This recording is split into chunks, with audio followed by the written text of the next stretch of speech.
ক্যারেক্টারের জন্য ড্রেনও পরিষ্কার করা লাগে। আচ্ছা, ক্যারেক্টারের জন্য ময়লা ডোবার ভিতরে নামা লেগেছে। হ্যাঁ বুঝলাম তো। হ্যাঁ, তা আর কি করা লাগে? ক্যারেক্টারের জন্য মানে মাঠের মধ্যে ঘাস কাটা ও তাহলে ঘাস কাটতে কাটতেই চেহারার এই দশা হয়েছে না? ক্যারেক্টারের জন্য দিনের পর দিন না খেয়ে থাকা লেগেছে। আহা, কত কষ্ট। যে ক্যারেক্টারের জন্য খুবই অস্বাস্থ্যকর পরিবেশের ভিতরে থাকা লেগেছে। করা লাগবেই। এখন না আমি মৌসুমী থাকি না, তখন তুমি মেতর হয়ে যাও। তখন তো আমি চরিত্রটা হয়ে যাওয়ার চেষ্টা করি।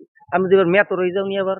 গোবর দিয়ে ওই যে দেয়ালে যেটা শুকনা যেটা দিয়ে জ্বালানি বানায় ওগুলাও বানানো লাগে। হ্যাঁ বুঝছি, তোমাকে তেল আর কি বাইর করে। ক্যারেক্টারের জন্য অনেক কিছু করা লাগে। যখন যেটা দরকার, যে ক্যারেক্টার ডিমান্ড করে ওটা করতেই হবে। শুটিং স্পটে যত মেতুর যে কাম সবই তো তুমি করলা। হেলে বাকি লোকেরা করে কি আর তুমি হেলে অভিনয়টা করো কোন সময়? ফাইলিং করার জায়গা পাও না। সাংবাদিকেরা হয়তো প্রশ্ন করতে চেহারার এই মাইন্দের নাম দশা হইলে কি আমি এখন মন করো কি কবা না কবা এখন নাই তাই মন করতে বানাইছে না যে তোর মন করো মেতুরগিরি আছে এই কইলে যে আমার চেহারা এইরকম হওয়ার পিছনের কারণ আমি এই মেতুরগিরি করি। হ্যাঁ ফাইলিং করার জায়গা পাও না। তুমি বাইরেছে তুমি ইন্টারভিউটা দিতে আসো, তুমি ওই ই করতা মেকআপের কি দাম এতই বাইরে গেছে? হ্যাঁ যে তুমি একটু মেকআপে ঘষা দিয়ে পারলা না, এই মাইন্দের না নাই বললা হগুনের ঘরের হগুন।